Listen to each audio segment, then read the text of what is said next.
اهلا بكل متابعيني في ترند النجوم والمشاهير. طبعا خبر حزين افزع الوطن العربي اللي هو وفاة بدر الطيار. طبعا ده بعد صراع مع المرض، وكلنا شفنا اخر فيديو نزل ليه مع النجوم، كان طالبين لهم الدعاء وكان محتاج يسافر برا عشان يكمل بقية علاجه. بس قدر الله نفذ، اللي هو توفى النهارده وناس كتير قوي نعتهم. اللي هو بدر الطيار في ذمة الله. لغاية دلوقتي ما اعلنوش عن تفاصيل الجنازة او موعد تشييع الجثمان امتى، بس هتابع معاكم التفاصيل. طبعا ده خبر احزن على مواقع التواصل الاجتماعي، وبقى ترند دلوقتي في مواقع الخليج.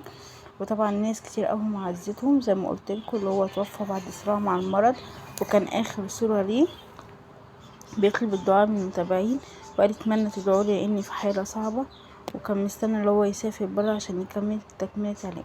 اشوفكم على خير في ترند جديد. مع السلامة.